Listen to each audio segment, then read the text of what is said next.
আজকের দিনটা আমার কাছে শুধু একটা পিকনিক না, মনে হচ্ছে আমি আমার ছোটবেলায় ফিরে গেছি। এই ছোট ছোট কাজিনগুলোকে নিয়ে যখন বের হলাম, হঠাৎ মনে পড়ে গেল আমার সেই ছোটবেলার দিনগুলো। কোনো চিন্তা ছিল না, কোনো দায়িত্ব ছিল না, শুধু হাসি, খেলাধুলা আর আনন্দ। আজকে আমরা চলে এসেছি একদম প্রকৃতির মাঝে। চারপাশে সবুজ গাছ, দিঘির পানি, এই পরিবেশটা মনটা একদম শান্ত করে দেয়। প্রথমেই আমরা মাছ ধরতে শুরু করলাম। এই মুহূর্তটা সত্যিই আলাদা।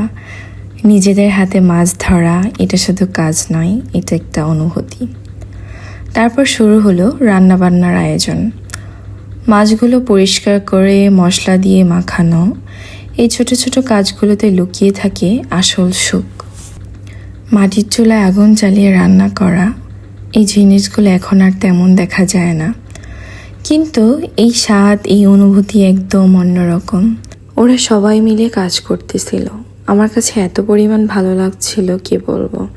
কি সুন্দর করে চুলাটা বানালো। গরম গরম মাছ ভাজা, আর পাশে চিংড়ি মাছের ভর্তা। আমি প্রথমে চিংড়ি মাছগুলো ভালো করে ধুয়ে নিয়ে তারপর সেই চিংড়ি মাছগুলোকে ভালো করে ভেজে নিয়েছি। সত্যি বলতে চিংড়ি মাছে আমার খুব অ্যালার্জি, সবসময় খাওয়া হয় না। তবে আজকে চিংড়ি মাছের খাওয়ায় কোনো বারণ নেই। আজ সবাই মিলে একসাথে চিংড়ি মাছ ভর্তা করে খাবো, তো এর মজাই আলাদা। আর এই চিংড়ি মাছটা ছিল একদম তাজা চিংড়ি মাছ, একদম দিকে থেকে ধরা। তো কি বলবো, আর সাথে যদি থাকে আলু ভর্তা, তাহলে তো কথাই নেই। সবাই একসাথে বসে খাওয়া, হাসাহাসি, মজা করা, এই মুহূর্তগুলো আসলে জীবনের সবচেয়ে বড় সুখ।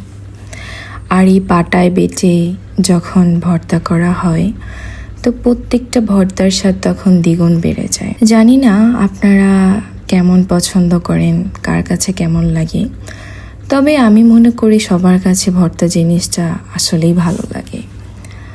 আর চিংড়ি মাছ ভর্তা আমার পার্সোনালি অনেক ভালো লাগে। সত্যি কথা বলতে চিংড়ি মাছ যেভাবে ভর্তা করেন না কেন, খেতে সবসময় ভালো লাগে। আর আমার সবচাইতে বেশি যেটা ভালো লাগে ছোটদের সাথে সময় কাটাতে। এই ছোটদের সাথে সময় কাটাতে গিয়ে বুঝলাম, আমরা যতই বড় হই না কেন, মনের ভিতরে সেই ছোট্ট বাচ্চাটা সব সময়ই থেকে যায়। আজকের এই দিনটা আমাকে আবার মনে করিয়ে দিল, সুখ মানে বড় কিছু না, এই বড় ছোট ছোট ছোট মুহূর্তগুলো আসলেই সুখ। জীবনে যতই ব্যস্ত হোক, মাঝে মাঝে এভাবে ফিরে যেতে হয় নিজের শিকড়ে, কারণ এই স্মৃতিগুলোই একদিন আমাদের সবচেয়ে বড় সম্পদ হয়ে থাকবে। তোমাদের কি কখনো এমন মনে হয় আমার মতো ছোটবেলায় ফিরে যেতে ইচ্ছে করে? তাহলে অবশ্যই কমেন্ট বক্সে কমেন্ট করে জানাবা। আমার খুব ভীষণ ইচ্ছে করে যদি আর একবার ছোটবেলায় ফিরে যেতে পারতাম।